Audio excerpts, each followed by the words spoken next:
সেজদা চলবে একজনের জন্য, তিনি কে? কোন ভণ্ডামির সাথে ইসলামের কোন সম্পর্ক, ভণ্ডামির সাথে কোরআনের কোন সম্পর্ক। ভণ্ডদের ভালো হওয়ার সুযোগ এখনো আছে না নাই? আজকের এই লাখো জনতার মাহফিল থেকে আমরা তাদেরকে উদাত্ত আহ্বান জানাই, ভণ্ডামি ছেড়ে দেন, ভালো হয়ে যান। ভালো হইতে পয়সা লাগে না। দোদেল বান্দা কালমা চোর, না পায় শ্মশান না পায় ঘোর, দিন থাকিতে আয়রে পথে ছাইড়া দে ভণ্ডামি, ভণ্ডামি ভণ্ডামি ভণ্ডামি, ছাইড়া দে ভণ্ডামি। ঠিক কিনা? নামাজ কালাম পড়ে না, ইবলিশ শয়তানের নানা। এরকম আছে? নামাজ টামাজ নাই, লাল শালু গায়ে দেয়া, গোসল করে না, মাথার চুল দাড়িতে জট বাগানো, বছরে গোসল। সেজদায়ে নত হও, অশ্রু ছাড়ো, প্রভুর শরণে হৃদয় গাড়ো। সেজদায়ে নত হও, অশ্রু ছাড়ো, প্রভুর শরণে হৃদয় গাড়ো। প্রাণ খুলে সব ব্যথা বলো প্রভুকে, বলো প্রভুকে। রাত কি কেটে যাবে ঘুমে অলসে, রাত কি কেটে যাবে ঘুমে অলসে। তুমি কি জানবে না তোমার নিজেকে, প্রভুকে। রাত কি কেটে যাবে ঘুমে অলসে। ঠিক কিনা? ঘুমে অলসে আমাদের রাত কেটে যায়, সেজদা দেওয়ার সময় নাই। কখন প্রভুর দরবারে হাজিরা দেব, কখন সেজদা দেব? আল্লাহর হাবিব সাল্লাল্লাহু আলাইহি ওয়াসাল্লাম বললেন, আকরাবু মা ইয়াকুনুল আবদু মির রাব্বিহি ওয়া হুয়া সাজিদ ফাকসিরু ফীহি দুআ। তোমরা যখন সেজদায় লুটিয়ে পড়ো তখন তোমরা আল্লাহর সবচাইতে কাছে চলে যাও। এজন্য ওই সময় বেশি বেশি আল্লাহর কাছে চেয়ে নাও। সুবহানাল্লাহ পড়েন। মনের যত আকুতি আছে, যত জ্বালা আছে, যত বেদনা, সেজদায় পড়ে আল্লাহরে বলার দরকার আছে না নাই? কারণ কেউ যেটা শোনে না, শোনে কে? পরীক্ষায় ভালো করতে চান, সেজদায় লুটিয়ে পড়ে আল্লাহরে বলেন। নেককার স্ত্রী চান, সেজদায় পড়ে আল্লাহরে বলেন। নেককার সন্তান চান, সেজদায় লুটিয়ে পড়ে আল্লাহরে বলেন। বিসিএস পরীক্ষায় টিকতে চান, সেজদায় লুটিয়ে পড়ে আল্লাহকে বলেন। পাসপোর্ট দিয়ে রেখেছেন, ভিসা হয় না, সেজদায় লুটিয়ে পড়ে আল্লাহরে বলেন। মনের যত জ্বালা, যত যন্ত্রণা, যত আকুতি, যত হাহাকার, সেজদায় লুটিয়ে পড়ে আল্লাহরে বলেন। কারণ আল্লাহর দরবার এমন দরবার, এই দরবার থেকে কেউ কোনোদিন খালি হাতে ফিরে না। চিল্লায় বলেন ঠিক কিনা? কেউ ফিরে না খালি হাতে আল্লাহরে তোর দরবারেতে, তাই না? পড়েন সবাই, কেউ ফিরে না। আকরাবু মা ইয়াকুনুল আবদু মির রাব্বিহি ওয়া হুয়া সাজিদ। বান্দা যখন সেজদায় লুটিয়ে পড়ে, বান্দা আল্লাহর সবচাইতে কাছে চলে যায়। এই কথাটা মনে থাকবে আপনাদের সবার। আমরা কখন আল্লাহর সবচেয়ে কাছে যাই? আওয়াজ করে বলেন, যখন আমরা সেজদায় পড়ে থাকি। আপাত দৃষ্টিতে মনে হয় সেজদাটা যখন দেই জায়নামাজের উপরে আমার কপালটা পড়ে, সেজদাটা যখন দেই মসজিদের টাইলসের উপরে আমার সেজদাটা পড়ে, সেজদাটা যখন দেই মনে হয় যে মসজিদের কাপড়ের উপর আমার কপালটা পড়ে। কিন্তু বিশ্বনবী বলেন, না, তোমার কপালটা আল্লাহর কুদরতি পায়ের উপরে পড়ে। ওয়া ইম মিন শাইইন ইল্লা ইউসাব্বিহু বিহামদিহি ওয়ালাকিন লা তাফকাহুনা তাসবিহাহুম। পৃথিবীতে যা দেখো খালি চোখে, সব কিছু আল্লাহর তাসবিহ পড়ে, সব আল্লাহর জিকির করে, সব আল্লাহর সেজদা দেয়। One নাজমু wash শাজারু ইয়াসজুদান। আকাশের তারা, দুনিয়ার বৃক্ষরাজি সেজদা দেয় একটা সত্তাকে, তিনি কে? অস্ট্রেলিয়ায় একটা শহর আছে সিডনি, সিডনিতে একটা জঙ্গল আছে। ওই জঙ্গলে একটা গাছ মানুষের মতো করে টু দ্য ডাইরেকশন অফ কিবলা, কেবলামুখী হয়ে এখনো রুকু দিয়ে আছে। সুবহানাল্লাহ পড়তে পারলেন না আওয়াজ করে? অনেক ক্যালেন্ডারে ছবিটা দেখা যায়, পেপার কাটিং আমি দেখেছি। একেবারে মানুষের মতো গাছটা, এটা এমন ভাবে বড় হয়েছে, এটা বড় হয়ে এমন ভাবে বেন্ড করেছে, মাথাটা বাঁকা হয়ে টু দ্য ডাইরেকশন অফ কেবলা, কেবলামুখী হয়ে রুকু করে আছে। অনেক গাছ আছে সেজদা করে আছে। গোটা বিশ্বের যা কিছু দেখা যায় সবকিছু সেজদায় লুটিয়ে পড়ে কার জন্যে? সবকিছু জিকির করে কার? ওই কান আমাদের নাই তাই আমরা শুনি না, ওই চোখ আমাদের নাই তাই আমরা দেখি না, কিন্তু মহাবিশ্বের সবকিছু সেজদা করে কারে? এজন্য আমরাও সেজদা করতে চাই একজনকে। চিল্লায় বলেন তিনি কে? আমরা মসজিদে একটা সেজদা দেব, আবার মাজারে যে আর একটা দেব। হ্যাঁ, কোন ভণ্ডামির সাথে আমাদের সম্পর্ক আছে? এই কপালটারে সৃষ্টি করেছে কে? আমার দেহটারে তৈরি করেছে কে? আমার এই কপাল দিয়ে সেজদা পাওয়ার উপযুক্ত একটাই সত্তা, চিল্লায় বলো মুসলমান তিনি কে? মনে থাকবে? আল্লাহ ছাড়া অন্য জায়গায় সেজদা দিবেন? মাজারে সেজদা দিবেন? বাজারে সেজদা দিবেন? সেজদা দিবেন কারে? সেজদা দিলেই লাভ, সেজদা দিলেই। তাহলে কোরআন আমাদেরকে শেখালো ওয়াসজুদ ওয়াক্তারিব, prostrate and be closer to me. তোমরা না আল্লাহর কাছে যেতে চাও? তোমরা না আল্লাহর নৈকট্য প্রাপ্ত বান্দা হতে চাও? তোমরা না আল্লাহর কাছের মাহবুব পেয়ারা বান্দা হতে চাও? তাহলে সেজদায় লুটিয়ে পড়ো, সেজদায় লুটিয়ে পড়ো। আল্লাহ তাআলা তোমাদেরকে কাছে টেনে নিবে। আওয়াজ তুলে বলেন ঠিক কিনা? মুসা আলাইহিস সালাম ফেরাউনের সামনে যেয়ে দাঁড়ালেন। ফেরাউনের জাদুকররা বিশাল বড় বড় বাঘ বানালো, সিংহ বানালো, সাপ বানালো। মুসা আলাইহিস সালাম দেখে ভড়কে গেলেন, ভয় পেয়ে গেলেন। আল্লাহ বললেন মুসা ভয় নাই, তোমার লাঠিটা খালি ফেলো। কি ফেলো? মুসা আলাইহিস সালামকে একটা লাঠি দিছে কে? লাঠি ফেলার সাথে সাথে মুহূর্তের মধ্যে হাইয়াতান তাসা, বিশাল এক অজগর সাপ। এই বিশাল অজগর সাপ ফেরাউনের জাদুকরদের বানানো সব ভাগ, ভাল্লুক, সিংহ আর সাপগুলো রেখে বিশাল ফানা ধরে আছে। আর সাপ বলতে শুরু করেছে, আর কি আছে নিয়ে আয়। সুবহানাল্লাহ কইতে পারলেন না? এই দৃশ্য দেখার সাথে সাথে ফেরাউনের রাজপ্রাসাদের সামনে যতগুলো জাদুকর ছিল, কোরআন বলে ফাউলকিয়াস সাহারাতু সাজিদিন। এই দৃশ্য দেখা মাত্রই ফেরাউনের নিয়ে আসা বড় বড় জাদুকরগুলো মুসা আলাইহিস সালামের সামনে দাঁড়িয়ে আল্লাহর জন্য সেজদায় লুটিয়ে পড়েছে। ফাউলকিয়াস সাহারাতু সাজিদিন, সেজদায় লুটিয়ে পড়ে ঘোষণা দিল, আমি ফেরাউনরে মানি না, আমি কোন নাস্তিককে মানি না, আমি মুসার রব, হারুনের রব, বনি ইসরাইলের রব, আল্লাহর জন্য সেজদায় লুটিয়ে পড়লাম। চিল্লায় পড়েন আল্লাহু আকবার। মুহূর্তেই এক সেজদার কারণে তাদের নসিবে হেদায়েত দিয়ে দিয়েছে কে?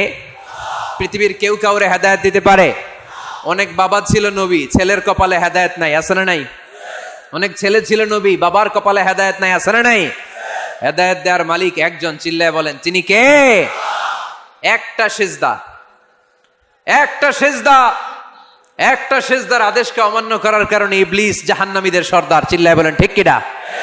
ওয়া ইয কুলনা লিল মালাইকাতি ইসজুদু লিআদম ফাসাজাদু ইল্লা ইবলিস আবা ওয়াস্তাকবারা ওয়া কানা মিনাল কাফিরিন। আল্লাহ বললেন, ও ফেরেশতাকুল সবাই আমার আদেশ মোতাবেক আদমকে সেজদা করো। সবাই সেজদা করলো, একজন ছাড়া, সে কে? আরো জোরে বলেন কি নাম? আবা, অস্বীকার করলো, ওয়াস্তাকবার, অহংকার দেখালো, ওয়া কানা মিনাল কাফিরিন, কাফেরদের অন্তর্ভুক্ত হলো, জাহান্নামীদের সর্দার হলো। কয়টা সেজদার আদেশ? আওয়াজ করে বলেন, কয়টা সেজদার আদেশ অমান্য করছে? সেজদা কয়টা দেয় নাই? আপনি দেন নাই কয়টা? হ্যাঁ, আমরা দেই নাই কয়টা? এক সেজদা না দিয়া জাহান্নামীদের লিডার। আমরা সেজদা মিস করছি কয়টা? কয়টা? মুসলমান সেজদায় লুটিয়ে পড়তে হবে একজনের খুশির জন্য, তিনি কে? তাহলে কোরআনকে যে প্রশ্ন করেছি, কোরআন সব উত্তর দিয়ে ফেললো। কোরআন আমাদেরকে জানিয়ে দিল, তোমরা সবাই আল্লাহর নৈকট্যপ্রাপ্ত বান্দা হতে চাও, আল্লাহর কাছের বান্দা হতে চাও, তাহলে ওয়াসজুদ কি করো? সবাই বলে নাই, আওয়াজ করে বলো মুসলমান, ওয়াসজুদ মানে কি? সেজদা করো। সেজদা করলেই আল্লাহর কাছে যাওয়া যায়। মনের যত জ্বালা যন্ত্রণা দুঃখ ব্যথা আপনি সেজদায় পড়ে আল্লাহরে বলেন। কোনো ভায়া লাগবে না, কোনো মিডিয়া লাগে না, কোনো সিরিয়াল লাগে না, কোনো অ্যাপয়েন্টমেন্ট লাগে না। ডাকতে দেরি, ডাকে সাড়া দিতে দেরি হয় না। তাহলে কোরআনের আলোকে আজকে আমরা জেনে গেলাম আল্লাহর কাছে যেতে হলে সেজদায় লুটিয়ে পড়তে হয়। এবার আমরা সুন্নাহর আলোকে জানার চেষ্টা করব কি করে আল্লাহর কাছে যেতে হয়। শুনবেন? কষ্ট হচ্ছে নাকি আপনাদের? সুন্নাহকে যদি আমরা জিজ্ঞেস করি, বিশ্বনবী রেখে যাওয়া সুন্নাতে যদি আমরা একটু তালাশ করি, একটু স্ক্যানিং করি, একটু চোখ বুলাই, তাহলে সুন্নাহ আমাদেরকে বলে বেশি বেশি নফল ইবাদত করো আর আল্লাহর নৈকট্য হাসিল করো। সুবহানাল্লাহ পড়বেন না? কোরআন বলেছে সেজদায় লুটিয়ে পড়ো। যা যা বললাম আমি ওঠার আগে জিজ্ঞেস করে আবার শুনে যাব, কারণ আমি মনে করি এটা ক্লাস। এটা কি ক্লাসে পড়া দেওয়া নেওয়া আছে না নাই? এতক্ষণ পড়ানোর পরে জিজ্ঞেস করার দরকার আছে না নাই? কোরআন বলছে কি আর সুন্নাহ কি বলে? নফল ইবাদত। আওয়াজ করে বলতে হবে, সুন্নাহ কি বলে? বুখারীর বর্ণনা, আল্লাহর হাবিব সাল্লাল্লাহু আলাইহি ওয়াসাল্লাম বলেন, মা ইয়াজালু আবদি ইয়াতাকাররাবু ইলাইয়া বিন নওয়াফিল। বান্দা যত বেশি নফল ইবাদত করতে থাকে, করতে করতে করতে করতে বান্দা আমার কাছের নৈকট্য প্রাপ্ত বান্দা হয়ে যায়। হাত্তা উহিব্বাহু, এরপর আমি আমার বান্দারে এত ভালোবাসি, কুনতু সামআহুল্লাযী ইয়াসমাউ বিহি। বান্দা যখন শোনে সে তার নিজের কান দিয়ে শোনে না, আমি আল্লাহর কানে শোনে। কুনতু বাসারাহুল্লাযী ইউবসিরু বিহি। বান্দা যখন দেখে নিজের চোখে দেখে না, আমি আল্লাহর চোখে দেখে। ওয়ায়াদাহুল্লাতী ইয়াবতিশু বিহা। বান্দা যখন কিছু ধরে বান্দার হাতে ধরে না, আমি আল্লাহর হাতে ধরে। ওয়ারিজলাহুল্লাতী ইয়ামশি বিহা। বান্দা যখন হেঁটে যায় ওর নিজের পায়ে হাঁটে না, কেমন যেন আমি আল্লাহর পায়ে হাঁটে। আওয়াজ করে বলতে হবে আল্লাহু আকবার। মানে আল্লাহ বুঝাতে চাইলেন আমি তখন তার কান হয়ে যাই, আমি তখন তার চোখ হয়ে যাই, আমি তখন তার হাত হয়ে যাই, আমি তখন তার পা হয়ে যাই। আমার আর তার মাঝে আর কোনো ফারাক থাকে না, সে আমার একেবারে নিকটে চলে আসে। আওয়াজ করে পড়েন সুবহানাল্লাহ। এজন্য বিশ্বনবী সাল্লাল্লাহু আলাইহি ওয়াসাল্লাম বদরের প্রান্তরে তলোয়ার নাই, ঘোড়া নাই, ওট নাই, সৈন্য সামন্ত নাই, না খেয়ে হাড্ডি সারা ৩১৩ জন মুসলমানকে নিয়ে আল্লাহর উপর ভরসা করে বদরের প্রান্তরে দাঁড়ালেন। আর ওইদিকে কাফেরদের সৈন্যবাহিনী ছিল ১,০০০। কয় হাজার? মুসলমান কয়জন? মাত্র ৩১৩ জন। ওদের কাছে অস্ত্র শস্ত্রে সজ্জিত সেনাবাহিনী। বিশ্বনবীর ৩১৩ জনের কাছে তলোয়ার নাই, ঘোড়া নাই, কিচ্ছু নাই। বিশ্বনবী আল্লাহর উপর ভরসা করে এক মুষ্টি বালি নিয়ে ওয়াশাহাতিল ওযু, কাফেরদের চোখগুলো ধ্বংস হোক বলে তিনি বালুগুলো ছড়িয়ে দিলেন। মুহূর্তের মধ্যে ১,০০০ সৈন্যবাহিনীর কাফের সৈনিকদের চোখের মধ্যে ধূলিকণা পৌঁছে দিল কে? আল্লাহর হাবিব সাল্লাল্লাহু আলাইহি ওয়াসাল্লাম বদরের প্রান্তর থেকে এক মুষ্টি বালু নিয়ে বললেন শাহাতিল ওযু, বলে তিনি বালু ছুড়ে মারলেন। ১,০০০ সৈন্যবাহিনীর চোখের মধ্যে বালু ছড়াই দিছে কে? বুঝে শুনে উত্তর দিয়েন। এখানে ১,০০০ লোক দাঁড়ানো, আমি বালু নিলাম, গায়ের যত জোর আছে সবার চোখের দিকে মারলাম। ১,০০০ জনের চোখের ভিতরে ঢুকবে? সর্বোচ্চ ৫ জন, বেশি হইলে ১০ জন, তার চেয়ে বেশি হইলে ২০ জন, বেশি হইলে ৫০ জন। বুঝে শুনে উত্তর দিয়েন। আমার মুষ্টিবদ্ধ বালু ছুঁড়ে মারলে ১,০০০ মানুষের চোখের মধ্যে পড়বে? আওয়াজ করে বলেন পড়বে। এজন্য আল্লাহ বলেন নবী ওটা তুমি মারো নাই, ওটা আমি মারছি। সুবহানাল্লাহ নাই? আল্লাহ বিশ্বনবীর ডেকে বলেন ওমা রামাইতা ইয রামাইতা ওয়ালাকিন্নাল্লাহা রামা। নবী হে, বালু তুমি ঠিকই তোমার হাতে নিয়েছো, কিন্তু আমি আল্লাহ নিজ দায়িত্বে ১,০০০ কাফেরের চোখের ভেতরে বালুগুলো পৌঁছে দিয়েছি। তাহলে বান্দা যখন নফল ইবাদত করে তখন বান্দার হাত আর বান্দার হাত থাকে না, ওইখানে আল্লাহর হাত যুক্ত হয়ে যায়। বান্দার পা থাকে না, সেখানে আল্লাহর পা যুক্ত হয়ে যায়। বান্দা যখন দেখে নিজ চোখে দেখে না, আল্লাহর দৃষ্টিশক্তি সেখানে যুক্ত হয়ে যায়। চিল্লায় বলেন ঠিক কি না? এজন্য নফল ইবাদত করতে রাজি আছেন তো? সুনানে তিরমিজির বর্ণনায় আল্লাহর হাবিব সাল্লাল্লাহু আলাইহি ওয়াসাল্লাম বললেন হাদিসে কুদসি, কিয়ামতের দিন বান্দার যখন ফরজে ঘাটতি হবে, কিসে ঘাটতি হবে? ফরজে। আল্লাহ পাক বলবেন উনজুরু হাল্লি আবদি মিন তাতাওয়ু, ও ফেরেশতারা দেখো তো আমার বান্দা নফল করছে কিনা। ফরজে যেহেতু তার ঘাটতি, দেখো তো আমার বান্দার কোনো নফল ইবাদত আছে কিনা। ফেরেশতারা বলবে আছে। আল্লাহ বলবেন তাহলে ফরজ গুলার যেহেতু ঘাটতি, নফল থেকে কিছু এনে ফরজে বসাই দিয়ে ওগুলোর ফরজ বানায় দাও। এজন্য নফল ইবাদতের দরকার আছে না নাই? ফরজ তো করাই লাগবে, এটা কম্পালসারি, এটার মাফ নাই, এটা অব্লিগেটরি। নফল করে আল্লাহর কাছে যাওয়া যায়। নফল হচ্ছে ওভার টাইম। নফল ইবাদত কেমন? আওয়াজ করে বলেন। তাহলে কোরআনের আলোকে আমরা জানলাম যে আল্লাহর কাছে যেতে হলে কি করতে হয়? সেজদা দিতে হয়। আর সুন্নাহর আলোকে আমরা জানলাম আল্লাহর কাছে যেতে হলে কি করার মাধ্যমে কাছে যেতে হয়? আওয়াজ করে বলেন। নফল ইবাদত করতে রাজি আছেন সবাই? সবচাইতে শ্রেষ্ঠ নফল ইবাদত হচ্ছে কোরআনের তেলাওয়াত, ঠিক কিনা? আল্লাহর হাবিব সাল্লাল্লাহু আলাইহি ওয়াসাল্লাম বললেন, নফল ইবাদতের মাধ্যমে আল্লাহর কাছে যেতে চাও, নৈকট্যপ্রাপ্ত বান্দা হতে চাও, আফদলুল ইবাদাতি তিলাওয়াতুল কোরআন। সবচাইতে যত নফল ইবাদতের লিস্ট হতে পারে, এই লিস্টে র্যাঙ্কিং এ 1 নাম্বার থাকবে কোরআনের তেলাওয়াত। এই কোরআন তেলাওয়াত করতে রাজি আছেন তো? আমার হাতে যে কিতাবটার নাম কি? সবাই বলতে পারেন নাই? আওয়াজ করে বলেন তো, কিতাবটার নাম? এই কিতাবে ভুল আছে? সন্দেহ আছে? সংশয় আছে? এটা আলোর পথ দেখায়। এই কিতাব মানুষকে মানুষের মতো মানুষ বানায়, ঠিক কিনা? গরুর পেট থেকে বেরোলে ওটা গরু, ছাগলের পেট থেকে বেরোলে ওটা ছাগল হয়, মানুষের পেট থেকে বেরোলে ওটা মানুষ হয় না, ওটার মানুষ বানাইতে হয়। মানুষ বানানোর জন্য কোরআন পড়ার দরকার আছে না নাই? তাহলে নফল ইবাদত করে আমরা আল্লাহর নৈকট্য পেতে চাই। 1 নাম্বার যে ইবাদতের কথা আপনাদেরকে শোনালাম সেটা হচ্ছে কোরআনের তেলাওয়াত। রাজি আছেন সবাই? ফজরের পরেই এই নিমসার এলাকায়, এই কুমিল্লা এলাকায় কোরআনের সুমধুর বাণীতে আমাদের গ্রামগুলো মুখরিত থাকতে হবে। আওয়াজ করে বলেন ঠিক কিনা? একটা সময় ছিল আমার বাংলার 68,000 গ্রাম থেকে ফজরের পর কোরআনের ধ্বনি শোনা যেত। 68,000 গ্রাম থেকে, মক্তবগুলো থেকে আল্লাহর বাণী শোনা যেত। কিন্তু এখন নানা ষড়যন্ত্রের কবলে পড়ে আমাদের মক্তব বন্ধ হচ্ছে, আমাদের কোরআন তেলাওয়াত থেমে যাচ্ছে। কোরআনের তেলাওয়াত কশিন কালেও থামায় দেওয়া যাবে না। চিল্লায় বলেন ঠিক কিনা? রোজ সকালে শুনতাম আগে আল কোরআনের বাণী রে, আল কোরআনের বাণী। এখন শুনি সারে গামার দীপ্ত ফ্যান ফেনানি। ধর্মপ্রাণ মুসলমান আজকাল হয়েছে মডার্ন। ধর্মপ্রাণ ধর্মপ্রাণ আমরা বড়ই ধর্মপ্রাণ। নামাজ রোজার কিছু নাই, ভুলেও ধরি না কোরআন। ধর্মপ্রাণ ঠিক কিনা? প্রতিদিন কোরআন শিখায় যে তার পকেট যায় ফাঁকা রে, তার পকেট যায় ফাঁকা। সপ্তাহে 2 দিন গান শিখায় যে নেয় তো 1000 টাকা। ধর্মপ্রাণ মুসলমান আজকাল হয়েছে মডার্ন। ধর্মপ্রাণ ধর্মপ্রাণ আমরা বড়ই ধর্মপ্রাণ। নামাজ রোজার কিছু নাই, ভুলেও ধরি না কোরআন। ধর্মপ্রাণ। আমরা কি এমন ধর্মপ্রাণ হতে চাই? ফজরের পর আমাদের সিলেবাস কি? কোরআন তেলাওয়াত। আওয়াজ করে সবাই বলেন, ফজরের সালাতের পরে আমাদের প্রতিটি পরিবারে, প্রতিটি ঘরের সিলেবাস কি? তাহলে কোরআন তেলাওয়াত করব।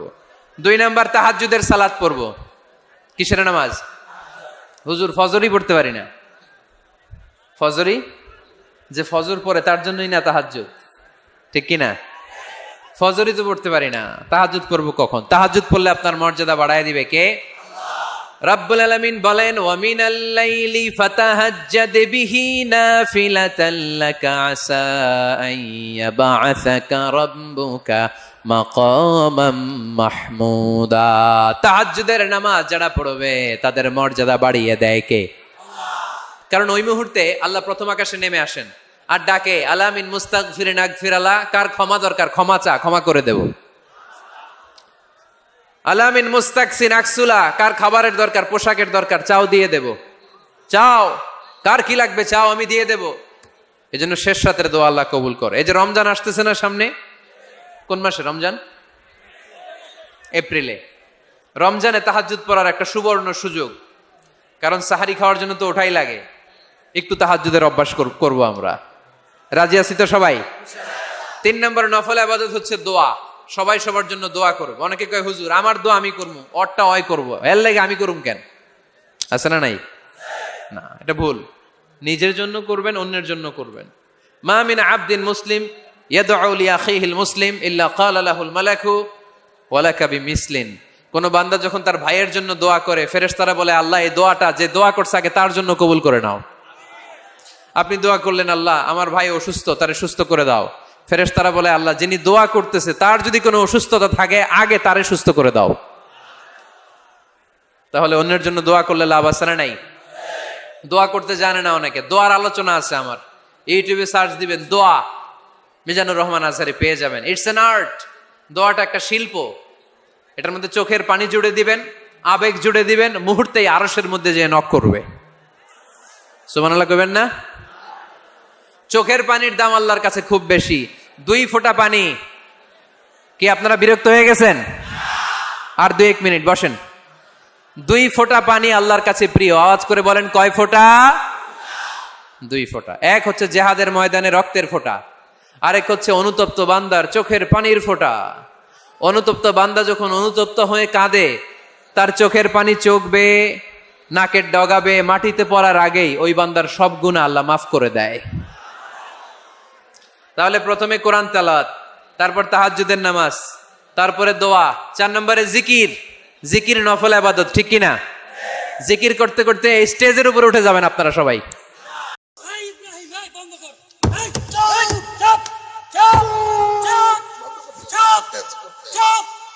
اللهم صل على سيدنا محمد وعلى آله وأصحابه وبارك وسلم.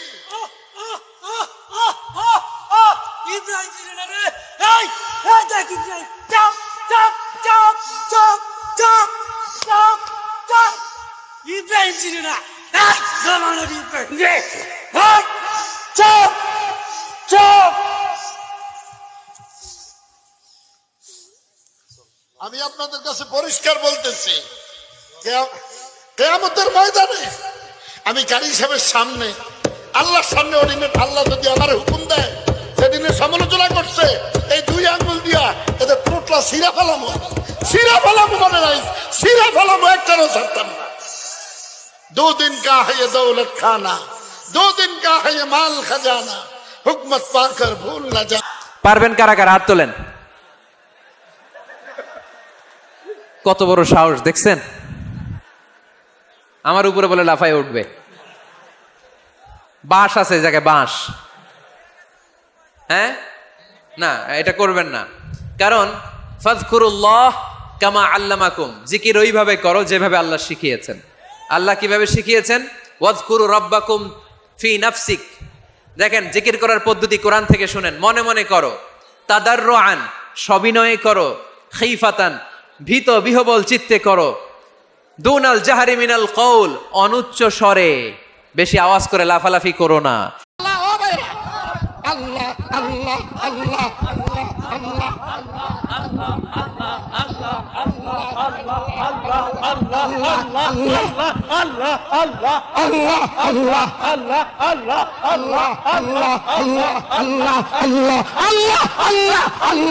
এটা হচ্ছে জিকির করার পদ্ধতি। জিকির করার পদ্ধতি আল্লাহর হাবিব শিখালেন, আহাব্বুল কালামি ইলাল্লাহি আরবাআ, আল্লাহর কাছে সবচেয়ে প্রিয় কথা কয়টি? 1 নাম্বার সুবহানাল্লাহ, 2 নাম্বার আলহামদুলিল্লাহ, 3 নাম্বার লা ইলাহা ইল্লাল্লাহ, 4 নাম্বার আল্লাহু আকবার। এর চেয়ে শ্রেষ্ঠ জিকির আর হতে পারে? আবার আল্লাহর হাবিব সাল্লাল্লাহু আলাইহি ওয়াসাল্লাম বললেন, মান ক্বালা লা ইলাহা ইল্লাল্লাহ দাখালাল জান্নাহ, একবার লা ইলাহা বলে যে মরতে পারবে তার জন্য জান্নাত ওয়াজিব করে দিবে কে? আল্লাহ। এই জিকিরগুলো করবেন হাতের গিড়ায়, আঙ্গুলের গিড়া আছে না, ডান হাত তুলেন তো, এরকম গিড়াগুলো দেখান তো আমারে, এইভাবে সুবহানাল্লাহ সুবহানাল্লাহ সুবহানাল্লাহ, এটা সুন্নাত, পারা যাবে? আব্দুল্লাহ ইবনে আমর ইবনুল আস বলেন, রাআইতু রাসূলুল্লাহি সাল্লাল্লাহু আলাইহি ওয়াসাল্লাম ইয়াকিদু তাসবিহা বিয়ামিনি, আমি নিজ চোখে আল্লাহ রাসূল সাল্লাল্লাহু আলাইহি ওয়াসাল্লামকে ডান হাতের গিড়াতে এরকম তাসবিহ পড়তে দেখেছি। সুবহানাল্লাহ পড়েন, নীরবে নিঃশব্দে জিকির করবেন। হ্যাঁ, এটা ঠিক। তালিমের জন্য একটু আওয়াজ করে প্রয়োজনে মাঝে মাঝে জিকির করা যায়, যেমন এইভাবে পড়েন, সুবহানাল্লাহ আলহামদুলিল্লাহ লা ইলাহা ইল্লাল্লাহ সুবহানাল্লাহ লা ইলাহা ইল্লাল্লাহু মুহাম্মাদুর রাসূলুল্লাহ সাল্লাল্লাহু আলাইহি ওয়াসাল্লাম। এই যে আপনাদেরকে এখন আমি তালিম দিলাম, এই তালিমের উদ্দেশ্যে সুন্দরভাবে অল্প আওয়াজে জিকির করা যায়, কিন্তু চিৎকার চেঁচামেচি করে, আমার দিকে তাকান, এদিকে তাকান, চিৎকার চেঁচামেচি করে লাফালাফি করে জিকির করা যাবে? জিকির করতে করতে প্যান্ডেলের বাঁশের মাথায় ওঠা যাবে? যিনি জিকির পরিচালনা করতেছেন উনার ঘাড়ে ওঠা যাবে? যাবে? আল্লাহর হাবিব সাল্লাল্লাহু আলাইহি ওয়াসাল্লাম জিকির করতেছেন, আবু বকর ওমরে ফারুক বসা, আবু বকর রাদিয়াল্লাহু জিকির করতে করতে আল্লাহ রাসূলের ঘাড়ে। হাদিসে আছে না এগুলা? কথা কয় না। আল্লাহর হাবিব সাল্লাল্লাহু আলাইহি ওয়াসাল্লাম তাসবিহ পড়তেছেন, ওমরে ফারুক জিকির করতে করতে এশকের ঠেলায় আল্লাহর নবীর কান্দে। গোটা বিশ্বের কোন হাদিসের কিতাবে এই পন্থায় জিকির দেখানো যাবে? কোরআনের কথা শুনেন, ফাযকুরুল্লাহ কামা আল্লামাকুম, ওইভাবে আল্লাহর জিকির করো যেমন করে আল্লাহ তোমাদের শিখিয়েছেন। কোন হাদিস দেখাতে পারবেন যে আবু বকর রাদিয়াল্লাহু তাআলা আনহু জিকির করতে করতে, আরব দেশে সৌদিতে ছিল খেজুর গাছ, জিকির করতে করতে খেজুর গাছের আগায়, ওমরে ফারুক খেজুর গাছের আগায়, এগুলো পেলেন কোথায়? কেন এগুলো করেন? আল্লাহর হাবিব সাল্লাল্লাহু আলাইহি ওয়াসাল্লাম না, আল্লাহর হাবিব সাল্লাল্লাহু আলাইহি ওয়াসাল্লাম যেভাবে জিকির শিখিয়েছেন আমরা ওইভাবে করব। বরকত দিবে কে? 5 নাম্বার, নফল ইবাদত, দান খয়রাত করব। রাজি আছেন? গোপন দান, গোপন দান আল্লাহর রাগ কমায় দেয়। কোনো কারণে আমার রব যদি আমার উপর রেগে থাকে, আমি গোপন দান করলে ওই রাগটা মুহূর্তে ঠান্ডা হয়ে যায়। আল্লাকা সিররুন ইনদাল্লাহ বাইনাকা আনতা ওয়া বাইনাল্লাহ, আল্লাকা সাদাকাতুন তাখফা লা ইয়ালামুহা ইল্লাল্লাহ, আল্লাকা সিররুন ইনদাল্লাহ বাইনাকা আনতা ওয়া বাইনাল্লাহ, আল্লাকা সাদাকাতুন তাখফা লা ইয়ালামুহা ইল্লাল্লাহ। সুবহানাল্লাহ পড়েন। তোমার আর তোমার রবের এমন কোন গোপন বিষয় আছে নাকি যেটা তুমি আর তোমার রব ছাড়া কেউ জানে না? তুমি জীবনে এরকম গোপন দান করছো নাকি যেটা আল্লাহ ছাড়া কেউ দেখেনি? ওই দানটা আল্লাহ পছন্দ করে। সর্বশেষ কথা বলি, শেষ কথা, মানুষকে খাওয়াবেন। মানুষকে কি করবেন? খাওয়ানোর চেয়ে ভালো নফল ইবাদত আছে? কি করবেন? খাইবেন। কি করবেন? খাওয়াতে রাজি আছেন তো? কিয়ামতের দিন আল্লাহ তাআলা বলবে, এই বানি আদম, আমি তোমার কাছে খাবার চাইছিলাম, তুমি আমারে খাবার দাও নাই। বানি আদম বলবে, আল্লাহ আপনি যদি খাবার চাইতেন খাবারের বস্তা নিয়ে যাইতাম। আল্লাহ তাআলা বলবেন, এই যে না খেয়ে থাকা পথ শিশুগুলো, শীতের রাতে শুয়ে থাকা না খেয়ে থাকা শিশুগুলো খাবার চেয়েছিল, তুমি খাবার দাও নাই, ওদেরকে খাওয়ালেই আমি আল্লাহকে খাওয়ানো হয়ে যেত।